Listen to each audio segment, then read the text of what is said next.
Tell us a little bit about what we've just seen now this morning. Well, today we've seen the forerunner for the celebration for the frontline and emergency services in Ireland. I believe it was originally set up during the war years and then disbanded during peacetime. And they've brought it back as part of the centenary celebrations. And we were asked as one of the the oldest voluntary organisation in the country to partake. Cardiopulmonary resuscitation. It's basically keeping the patient alive until the ambulance comes with the paramedics and the defibrillators to bring them off the hospital. So what they're doing is 30 compressions just to keep their heart beating, and then they follow it by 2 breaths to act as the oxygen going into their lungs, breathing for them essentially. What we do is we make sure obviously that it's safe to do the CPR. Then we see how responsive they are. So if they're alert and they don't need CPR, then obviously we'll, treat them in a different way. When we have to do CPR, they won't be responsive. So then what we'll do is we'll check their airway to make sure there's nothing there, because they might have choked on something, which would just stop their breathing momentarily, and we can just remove that from their airway and they'll be all right.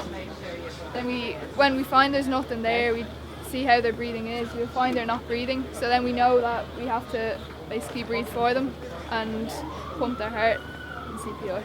The most important part of CPR is actually the chest compressions, because when you're doing the chest compressions, compressing the heart, you're getting blood, oxygenated blood to the brain. Normally, if you do very good CPR, you get maybe 25 to 30% of the normal blood flow. That gives you the optimum blood flow. That's it. You slide a backboard in onto the patient,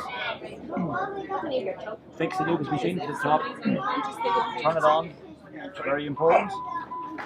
You manually just bring the plunger down until it makes contact with the chest, set it there, that sets the 0 position there on that. And then just push a button on the top, starts off, automatic CPR. This is a machine called an MRX. It's a defibrillator, an automated external defibrillator, and it's a manual defib, and it's got built in with it a blood pressure monitor and oxygen saturation, SpO2. This is called a vacuum mattress. It's a larger version of the vacuum slinks. You lie the person down into it, wrap it like a shroud around it. It's flexible, it's soft, it's flexible, and you suck all the air out of it then as soon as you cast. Recommended for use if there's any more than a 30-minute ride to the hospital, because on the backboard the person gets very, very uncomfortable. As you can see, we're a little bit too late for this guy, but at least he's immobilised anyway. St John Ambulance was founded in 1903 in Guinness's by the medical officer there, Dr. John Lumsden. That led to the growth of a number of divisions in various companies, and then we had first non-company based City of Dublin division, which was established shortly after that.